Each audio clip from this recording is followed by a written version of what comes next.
Course code 1910 کا unit number 1 ہے، جس کا پوائنٹ نمبر 4 ہے اخلاق کے مقاصد۔ اسلام میں اخلاق کے تمام شعبہ زندگی میں نمایاں اور اہم مقام حاصل ہے۔ اللہ تعالیٰ نے انسانی اخلاق سنوارنے کے لیے قرآن مجید نازل فرمایا اور اپنے حبیب صلی اللہ علیہ وآلہ وسلم کو اخلاق کا اعلیٰ نمونہ بنا کر معلم اخلاق کا منصب عطا فرمایا۔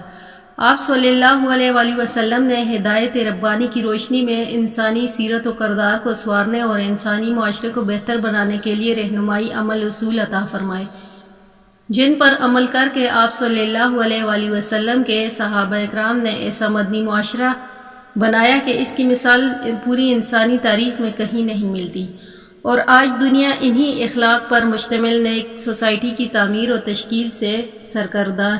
اسلامی اخلاق کی ضرورت اور اہمیت ہم گزشتہ اوراق میں واضح کر چکے ہیں۔ اب اخلاق کے چند اہم مقاصد تحریر کرتے ہیں۔ نمبر 1 ہے رضا الہی۔ اخلاق میں فضائل اور کمال حاصل کرنے کے لیے مقصد اول اللہ تعالیٰ کی رضا طلب کرنا۔ مقتدر اعلیٰ صرف اور صرف اللہ تعالیٰ ہے، اس کے حکم سے کائنات کا نظام چل رہا ہے اور ہر شخص اس کا محتاج ہے، چنانچہ اس کی رضا اور خوشنودی حاصل کرنے کا بہترین ذریعہ اخلاق ہے۔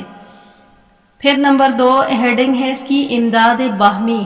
افراد معاشرے کو ایک دوسرے کے تعاون کی ہمہ وقت احتیاج رہتی ہے۔ ضرورت کو پورا کرنے کے لیے خوش اخلاقی نہایت ضروری ہے، جس کی تعلیم قرآن و سنت نے نہایت مؤثر انداز میں دی۔ چنانچہ اخلاق کا مقصد افرادی معاشرے کے درمیان تعاون کو بڑھانا اور مشکلات کو حل کرنا ہے۔ پھر اس کی تیسری ہیڈنگ ہے امداد باہمی۔ افراد معاشرے کو ایک دوسرے کے تعاون کی ہمہ وقت احتیاج رہتی ہے۔ اس ضرورت کو پورا کرنے کے لیے خوش اخلاقی نہایت ضروری ہے، جس کی تعلیم قرآن و سنت نے نہایت مؤثر انداز میں دی ہے۔ چنانچہ اخلاق کا مقصد افراد معاشرے کے درمیان تعاون کو بڑھانا اور مشکلات کا حل ہے۔ پھر اس کی چوتھی ہیڈنگ ہے مثبت تبدیلی۔ انفرادی اور اجتماعی سطح پر اخلاق کی وجہ سے معاشرے میں تبدیلی رونما ہوتی ہے۔ اچھے اخلاق سے تبدیلی اور برے اخلاق سے بری تبدیلی ہی نہیں بلکہ ہلاکت واقع ہوتی ہے۔ فضائل اخلاق کا مقصد رذائل اخلاق کو ختم کرنا اور معاشرے میں مثبت تبدیلی لانا ہے۔ پھر اس کی چوتھی ہیڈنگ ہے خدمت خلق۔ مسلمان زندگی کا عظیم مقصد دوسروں کو خوشی دینا اور اس کی فلاح کے لیے کام کرنا۔ رسول اللہ صلی اللہ علیہ وآلہ وسلم نے اپنی پوری حیات طیبہ اس کام میں صرف فرمائی۔ آپ صلی اللہ علیہ وآلہ وسلم نے اپنی تعلیمات اور عمل سے انسانوں کو اللہ تعالیٰ کی معرفت عطا کی، نیکی اور بدی کی تمیز عطا کی اور ایسے اخلاق اپنانے کی تلقین کی جس سے دوسروں کو نفع پہنچے۔ چنانچہ اخلاق کا ایک عظیم مقصد خلق کے خدمت خلق ہے، جو رسول اللہ صلی اللہ علیہ وآلہ وسلم کی مبارک سیرت سے ثابت ہے۔ پھر اس کی 5ویں ہیڈنگ ہے کردار سازی۔ بنی نوع انسان کے لیے زندگی کا اجتماعی معاشرتی زندگی کے ساتھ گہرا ربط موجود ہے۔ فرد اجتماعیت کے ذریعے اپنی ضروریات کی تکمیل اور معاونت حاصل کرتا ہے اور اجتماعیت فرد کے ذریعے تقویت حاصل کرتا ہے۔ عمرانیاتی اعتبار سے فرد کی تکمیل ذات اس وقت تک ممکن نہیں جب تک کہ اس کی سیرت و کردار کی تکمیل و تشکیل و نشود ارتقا پایہ کمال کو نہ پہنچ جائے۔ رشد و ہدایت کے سلسلے کو منتہا خاتم المرسلین حضرت محمد صلی اللہ علیہ وآلہ وسلم کی ذات گرامی، منصب نبوت اور رسالت کے حوالے سے آپ صلی اللہ علیہ وآلہ وسلم کی بنیادی ذمہ داری احکامات الہیہ کے مطابق انسانی شخصیت مناسب ڈھانچے میں ڈھالنے کے ساتھ ساتھ اس کی سیرت و کردار کی تعمیر پر توجہ تھی۔ چنانچہ احکامات الہیہ کی روشنی میں رسول کریم صلی اللہ علیہ وآلہ وسلم نے مکہ مکرمہ کی معاشرت کے جاہلی دستور کے متوازی فکر و نظری کی وہ اعلیٰ اخلاقی قدریں متعارف کروائیں جنہوں نے زندگی کے بارے میں ان کا نقطۂ نظر بدل دیا۔ یہی وہ تبدیلی تھی جس کا اقرار شاہ حبشہ نجاشی کے روبرو مہاجرین مسلمانوں کی نمائندگی کرتے ہوئے حضرت جعفر رضی اللہ تعالیٰ عنہ بن ابی طالب نے کہا تھا، اے بادشاہ، ہم جاہل قوم تھے، ہم بتوں کی پوجا کرتے تھے، مردار کھاتے تھے، فواحش کے خوگر تھے، قطع رحمی سے تھے، پڑوسیوں کا حق کھاتے تھے اور ہم سے طاقت اور ضعیف کو نقصان پہنچتا تھا۔ ہم ایسی حالت پر تھے کہ اللہ تعالیٰ نے ہم سے ایک ہی رسول صلی اللہ علیہ وآلہ وسلم بھیجا جس کے نسب کو ہم جانتے تھے، اس کی صداقت، اس کی امانت اور اس کی عفت کو جانتے تھے، پس اس نے ہمیں اللہ کی وحدانیت کی طرف دعوت دی اور کہا کہ ہم اس کی عبادت کریں، اور ہمارے آبا اس کے سوا پتھروں اور بتوں کی جو پوجا کرتے تھے، اس نے ہمیں حکم دیا کہ ہم سچ بولیں، امانت ادا کریں اور صلہ رحمی اور پڑوسیوں سے اچھا سلوک کریں، اور خون بہانے اور فواحش کے ارتکاب اور جھوٹ بولنے سے منع فرمایا، اور یہ کہ ہم یتیم کا مال نہ کھائیں اور پاکیزہ عورتوں پر تہمت نہ لگائیں، اور اس نے ہمیں حکم دیا کہ ہم اللہ کی عبادت کریں اور اس کے ساتھ کسی کو شریک نہ ٹھہرائیں، اور ہم نے نماز، زکوٰۃ اور روزے کا حکم دیا، پس ہم اس کی تصدیق اور اس پر ایمان لے آئے اور اللہ تعالیٰ کی طرف سے اس پر جو نازل ہوا تھا اس کی پیروی کی۔ پس ہم اللہ وحدہ لا شریک کی عبادات کرتے ہیں اور ہم پر جو چیز حرام ٹھہرا دی گئی ہے اس کو حرام سمجھتے ہیں، اور اللہ نے جس کو حلال قرار دیا ہے اس کو حلال سمجھنے لگے، لیکن ہماری قوم ہمارے خلاف ہو گئی اور ہم پر ظلم و تشدد کرنے لگی اور اس امر پر مجبور کرنے لگی کہ ہم اللہ کی عبادت کو چھوڑ کر بتوں کی پوجا کی طرف لوٹ جائیں، اور خبائث میں سے جو چیزیں جائز سمجھتے تھے ہم نے انہیں جائز قرار دیا۔ یہ ایک بادشاہ کے دربار میں اس اصلاحی لائے عمل کا اعتراف تھا جو رسول اللہ صلی اللہ علیہ وآلہ وسلم نے انتہائی قلیل مدت میں نافذ کر کے دکھایا۔ جاہل عربوں کے آئینہ ہائے قلوب جو زنگ آلودہ تھے اسلام کی حقانی تعلیمات سے ثقیل کر دیے، سیرت و کردار کی خرابیاں انفرادی اور اجتماعی سطح پر جہالت کی آلودگیوں سے مصطفی ہو گئیں، ان کی نفوس نے فوز و فلاح کے پیغام اور فرمان الہی سے استفادہ کرتے ہوئے اپنی تزکیہ کا طریقہ ڈھونڈ لیا۔ اللہ تبارک و تعالی نے فرمایا، اس نے فلاح پائی جس نے اسے سوار لیا، اور نامراد ہوا جس نے اسے خاک میں ملا کر چھوڑا۔ قرآن و سنت کی تعلیمات کی روشنی میں انفرادی و اجتماعی طور پر معاشرے کو، افراد و معاشرے کو اخلاق کی سخت ضرورت ہم وقت رہتی ہے، اور اس میں انگنت فوائد پوشیدہ ہیں۔ اخلاق در حقیقت انسانوں کے درمیان آپس میں نیک نیتی اور اچھائی کے ساتھ پیش آنے کا نام ہے۔ یہ انسانی فرائض اور حقوق کا ایسا حسین امتزاج ہے جو انسانی معاشرے کے ہر فرد پر عائد ہوتے ہیں، جن کی بجاوری اور تعمیل و تکمیل ہر فرد پر لازمی ہے۔ اخلاق کے وجود کے لیے انسان کے مابین تعلقات کا خوشگوار ہونا اور ان میں ایک دوسرے کے لیے احترام کا جذبہ پایا جانا بہت ضروری ہے۔ پھر اس کا 5واں پوائنٹ ہے حصول اخلاق کے طریقے۔ اخلاق حسنہ کا حصول کے 4 طریقے ہیں۔ پہلا طریقہ علم کا۔ علم انسان کو فرشتوں سے افضل بناتا ہے۔ جس شخص کا علم قرآن و سنت کے مطابق اور مضبوط ہوگا اسے اخلاق حاصل ہو جائے گا۔ دوسرا طبقہ غصہ و غضب کی کیفیت پر قابو پانا ہے۔ یہ غصہ پی جانا انسان کا کام ہے اور غصے سے مشتعل ہونا حیوانی صفت ہے، اس لیے اس کیفیت کو قابو رکھنے سے اخلاق حسنہ کا حصول یقینی ہو جاتا ہے۔ تیسرا طریقہ شہوانی قوت پر قابو حاصل کرنا۔ حلال و حرام کی تمیز رکھنے والا شخص ہی شہواتی قوت پر غالب آتا ہے اور اخلاق حسنہ سے ہمکنار ہوتا ہے۔ چوتھا طریقہ عدل و انصاف کی یقینی فراہمی ہے۔ جس گھر، خاندان اور معاشرے میں عدل و انصاف کو بآسانی ہو جائے وہاں کی معاشرت بہت عظیم اور مثالی ہو جاتی ہے، اور ایسے ہی خاندان، گھر اور معاشرے کے افراد کو اخلاق حسنہ حاصل ہوتے ہیں، اور اسلام کا مقصد بھی اخلاق حسنہ کی تعلیم و تربیت دنیا اور عوام میں اس کا عملی شعور پیدا کرنا ہے۔ پھر اس کا پوائنٹ نمبر 6 ہے اخلاق سے متعلق مغربی معاشرے کے افکار و خیالات۔ مغربی معاشرہ یورپ کی نشاط ثانیہ کے بعد ہونے والے مختلف خوشگوار و ناخوشگوار تغیرات پر مبنی ہے، جو ہمیشہ سے علم و فکری بحرانوں کا شکار رہا، جیسے نہ تو کبھی کوئی معقول بنیاد فراہم ہو سکی اور نہ وہ کسی کی متعین نظریہ زندگی پر قائم رہ سکا، بلکہ اس کی تشکیل میں مغربی مفکرین ہمیشہ ہچکولیاں کھاتے رہے، متضاد افکار و نظریات اور منتشر تخیلیات پر نظریہ زندگی کی بنیاد رکھتے رہے۔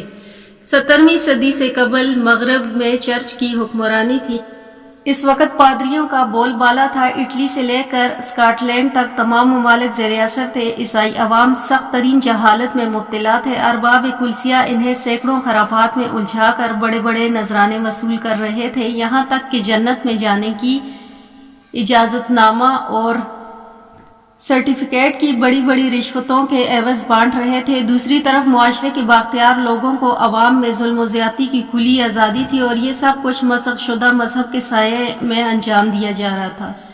چنانچہ عوام مخالفت و بغاوت کا خطرناک سلسلہ شروع ہوا۔ اس تاریک دور کے رد عمل میں اقلیت کی تحریک نمودار ہوئی اور پادریوں کے ذریعے پھیلائے گئے اوہام و خرافات پر سخت تنقید کی گئی، جس سے پادریوں اور مذہبی حلقوں کے حقائق کھل کر عوام کے سامنے آنے لگے۔ کلیسیا کی طرف سے ان ناقدین اور ان کے ہم نواؤں پر سخت ظلم مظالم کر انہیں باز رکھنے کی کوشش کی گئی۔ مورخین بیان کرتے ہیں کہ تقریباً 3 لاکھ لوگ کو بہیمانہ قتل کیا گیا اور بڑی تعداد کو زندہ جلا دیا گیا۔ اس طرح کے مظالم کی وجہ سے نفرت و عناد اور عداوت و دشمنی میں شدید اضافہ ہوا، جس کی وجہ سے ایک اور فکر و روشن خیالی کی تحریک شکل وجود میں آئی اور ایک جدید معاشرے کا قیام عمل میں آیا، جس جدیدیت اور لادینیت جیسی مذاہب مخالف پر بنیادیں کھڑی تھیں۔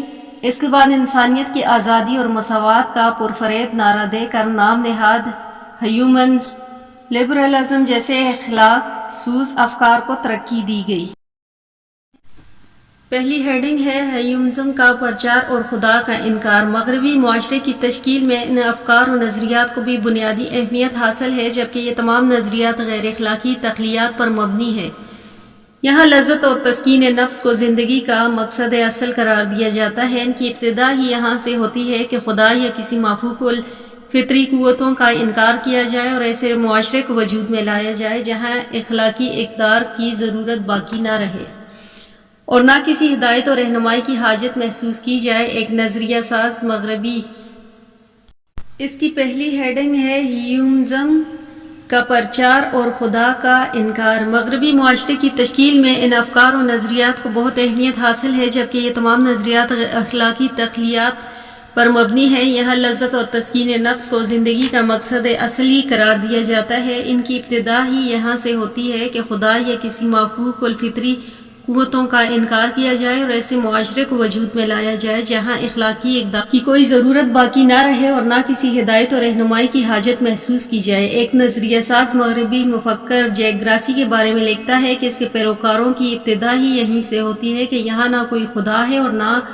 کوئی غیر مادی قوتیں جن کی رسائی کی ضرورت ہو۔ یہاں ایسی کوئی غیبی طاقت نہیں جو ہماری رہنمائی کر سکے اور اپنی خبروں اور احکام سے ہمیں واقف کرائے، اور نہ ہی ایسی کوئی ہستی ہے جس سے ہمیں پرسکون زندگی یا اس کی حمایت و نصرت حاصل ہو سکتی ہے۔ اس کی دوسری ہیڈنگ ہے اخلاقی قدروں کی بے وقتی۔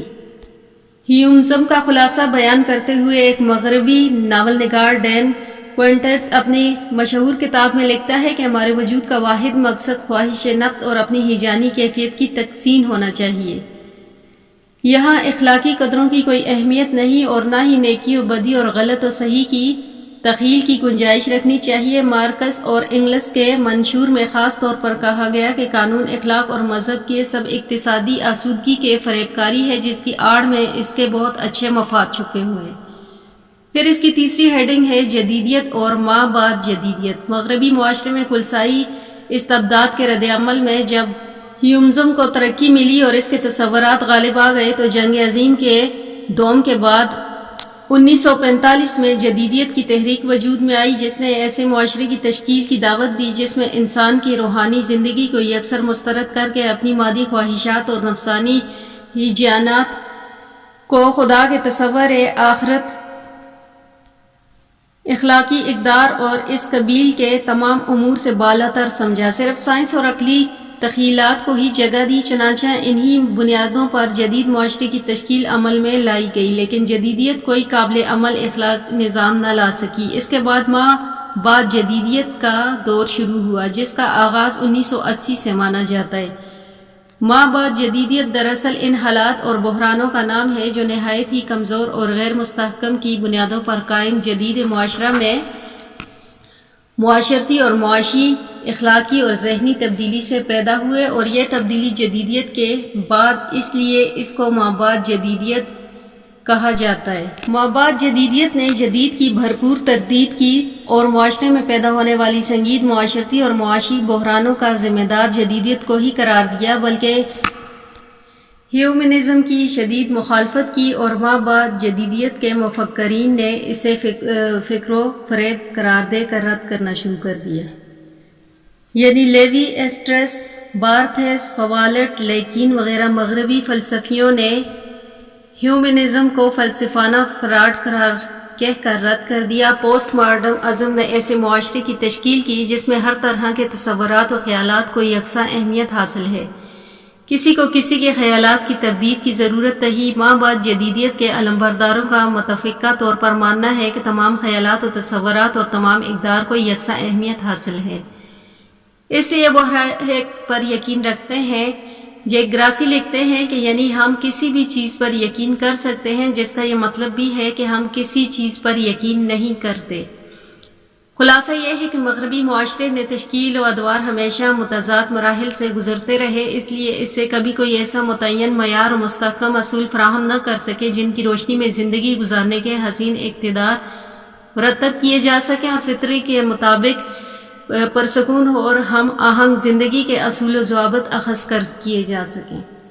ایک جرمن ماہر نفسیات کارل جنگ نے ان متضاد نظریات زندگی کے ذریعے آنے والی خوفناک تباہی کا قوی امکان ظاہر کرتے ہوئے یہ پیشن گوئی کی تھی کہ میں اچھی طرح سمجھ چکا ہوں کہ دنیا کو معقول نظم و انتظام پر مبنی معاشرے کے امکانات سے مایوسی ہی ہاتھ لگے گی، اور مجھے اس وہم و آہنگی اور خوبصورت طرز زندگی کا سینکڑوں سالہ خوب چکنا چور ہوتا ہی نظر آتا ہے۔ مغربی معاشرے کے متضاد اور تغیراتی بنیادی طوروں پر ہونے کی وجہ سے ان میں وہ تمام تباہ کاریاں آئیں جنہوں نے انسانی زندگی کو بے چین و مایوس اور اضطراری انتشار میں جکڑ دیا، اور آج اس بھیانک خواب کی تعبیر ہر جگہ نظر آ رہی ہے جو بہت پہلے خود مغربی مفکرین نے دیکھے تھے۔ چنانچہ ایک برطانوی مصنف چارلس کے ایٹن اپنی کتاب میں مغربی معاشرے کی افراتفری اور اخلاقی اقدار کی بربادی پر رونا روتے ہوئے لکھتا ہے کہ 19ویں اور 20ویں صدی کے لوگوں کو طویل انسانی تاریخ میں پہلی مرتبہ تہذیب و معاشرت کی تخلیق اور اس کی تعبیر کا موقع ملا۔ صنعتی دور سے بہت سے فوائد حاصل ہوئے، لیکن بھیانک خواب کی مانند خوفناک ماحول بھی برپا ہوا۔ ان مستحکم افکار و نظریات کو پروان چڑھانے کے لیے بعض ایسی تحریکات وجود میں آئیں جنہوں نے معاشرے سے بچی کچی روح انسانی کو ختم کر کے ایسے حیوانیت اور شہوت پرستی کی ایسی دلدل میں لا چھوڑا جس سے نکلنے کے لیے مغربی